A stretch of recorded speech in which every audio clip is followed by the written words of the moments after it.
Hello, I'm Dolly.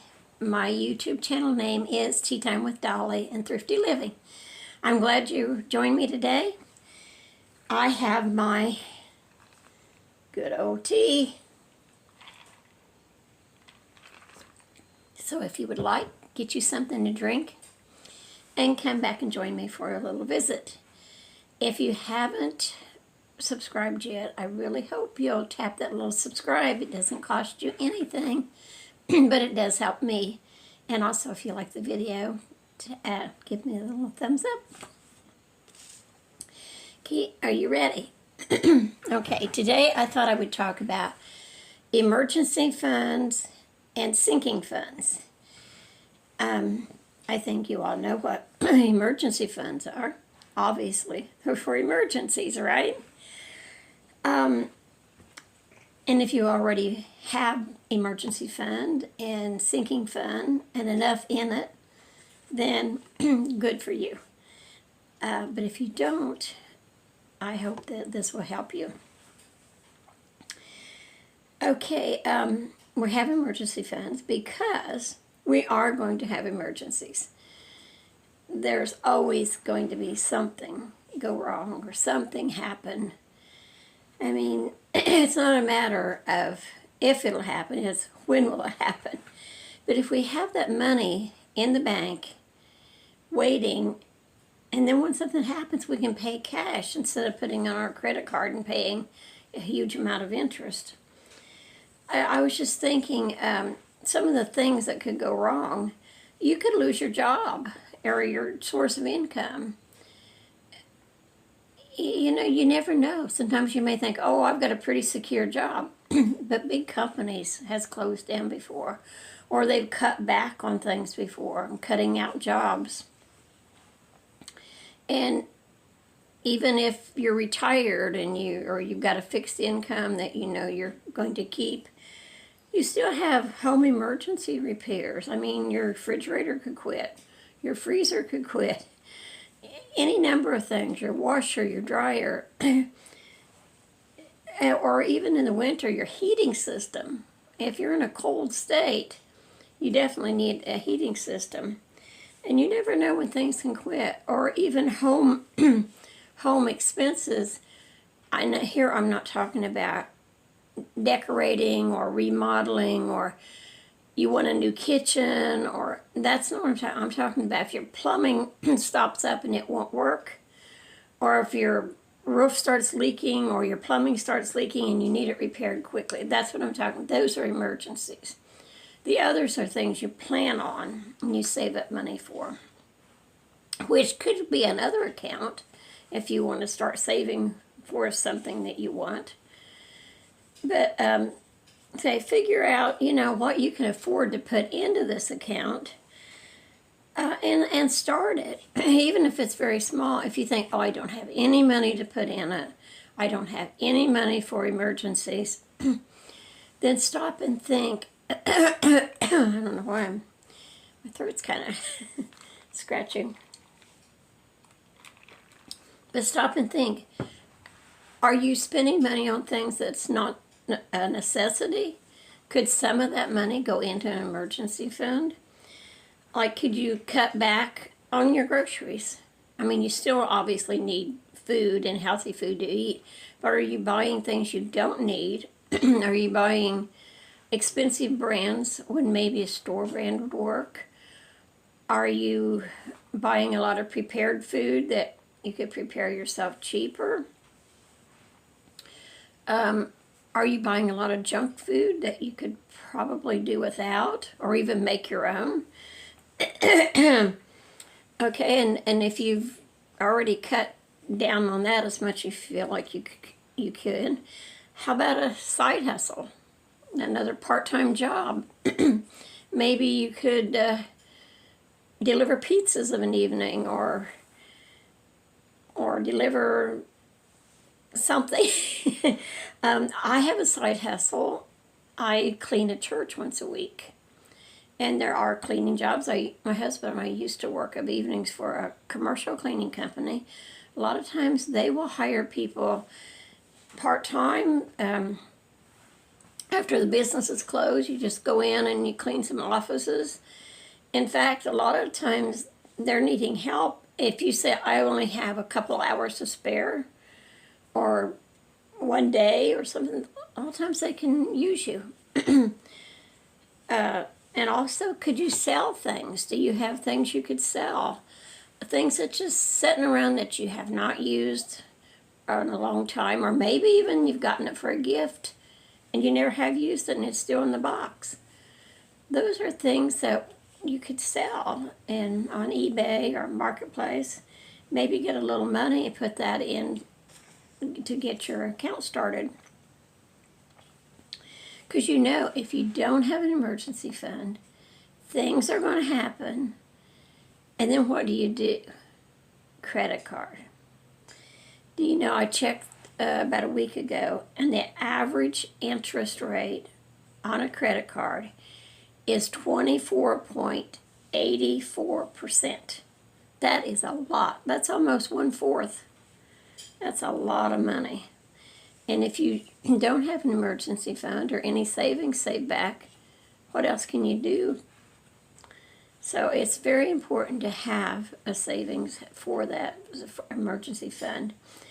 And they say it's good to have 3 to 6 months saving in your emergency fund of what your living expenses would be if you suddenly had no job or no income. I mean, sometimes if you get laid off, you might draw unemployment for a while, or if you go on sick leave, you might have some money coming in, but it's probably not going to be the same amount that you were earning.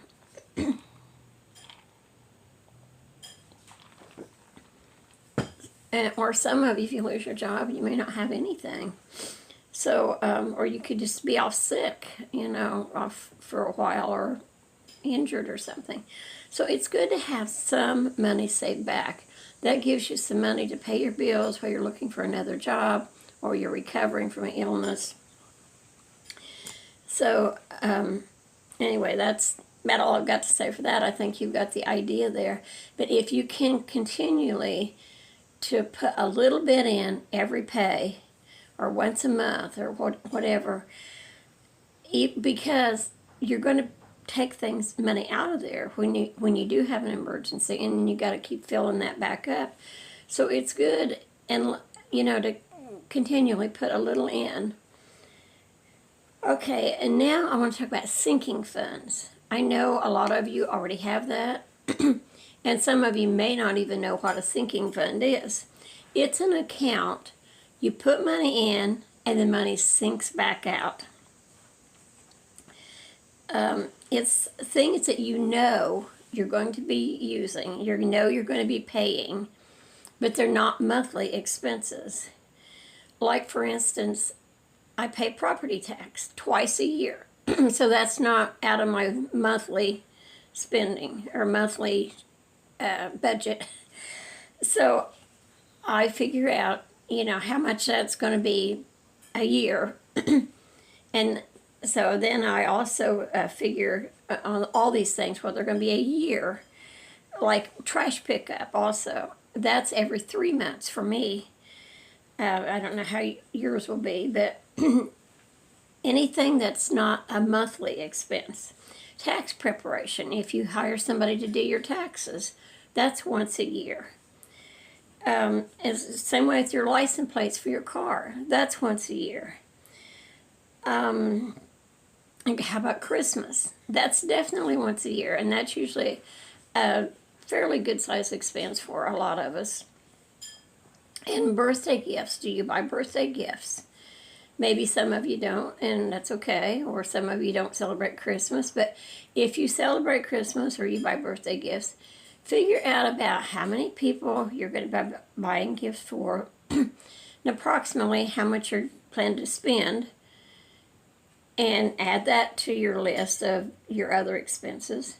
And then when you get all the expenses that's not monthly expenses, add it up, divide that by 12 months. And that's how much you need to put in your sinking fund every month. I know I do that, and it really has helped a lot. Because otherwise, when your taxes come due or Christmas rolls around, you think, oh no, I don't have enough money. I don't have money to pay that. Well, then it goes on a credit card.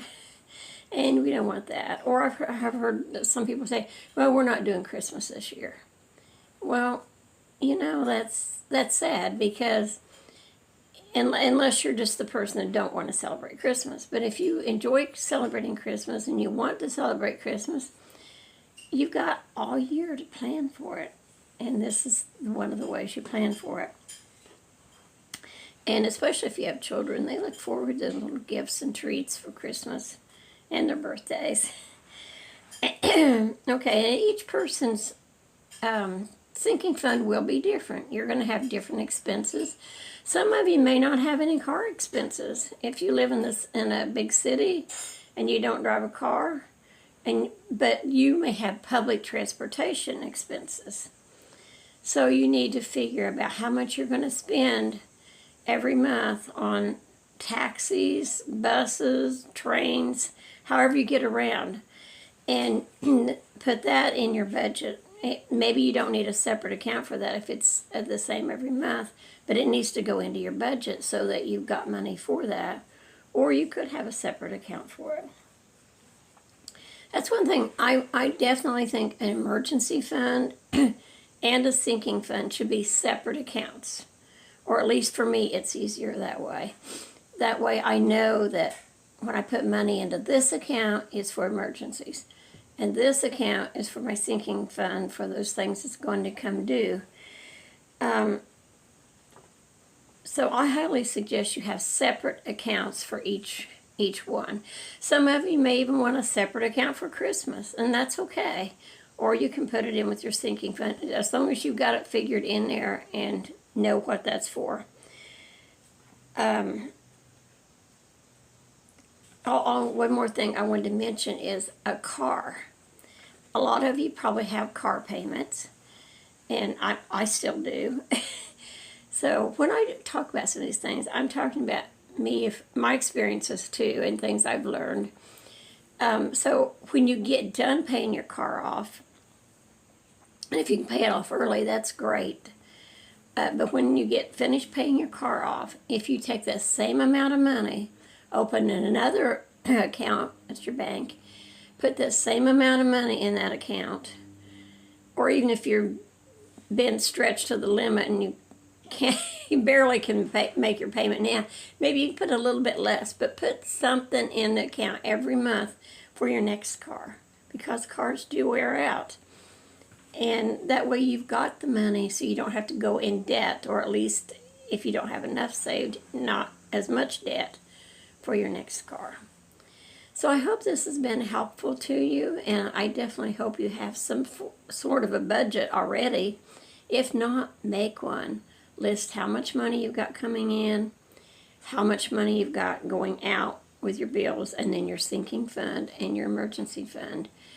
And have that already. Figure out, it may take you a few hours. Get all your bills together, everything together, and look them over and see what you're paying and how you're going to do that. But just do not really have to be complicated. To me, they used to be complicated.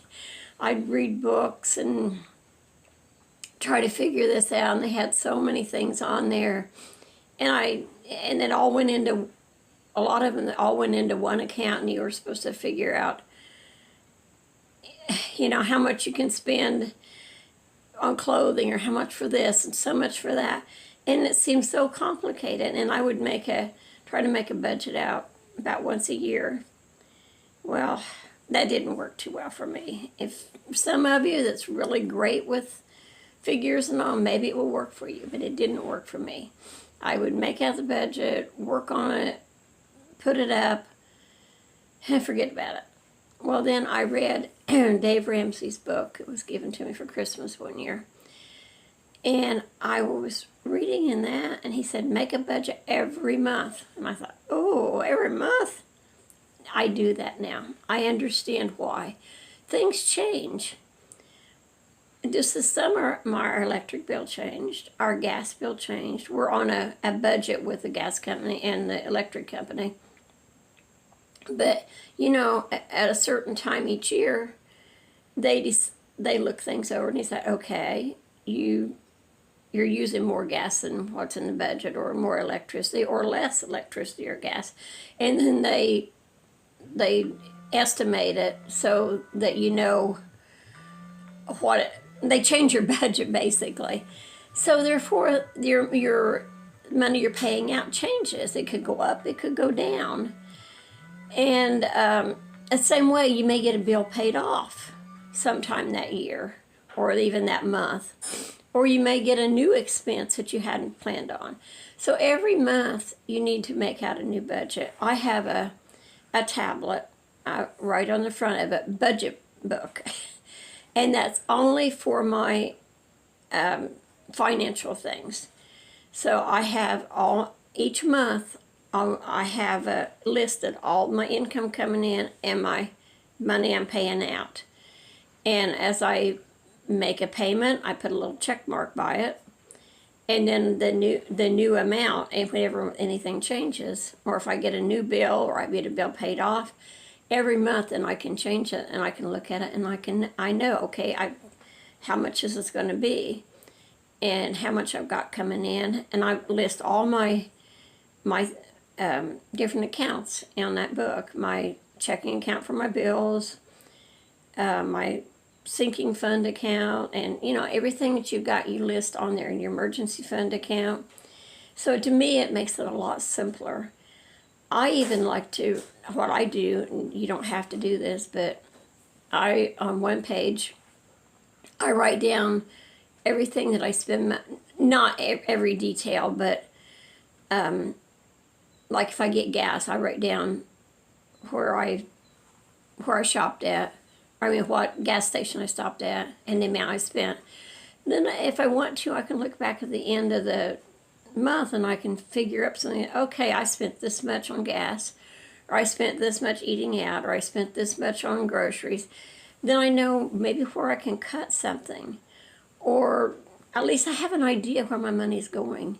I know you've probably heard someone say, or even said yourself, man, I work all the time and I don't know where my money goes. It just disappears.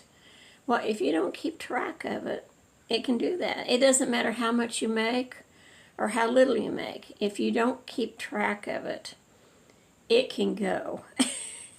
So anyway, I hope this has been helpful to you. And God bless you this week. Bye.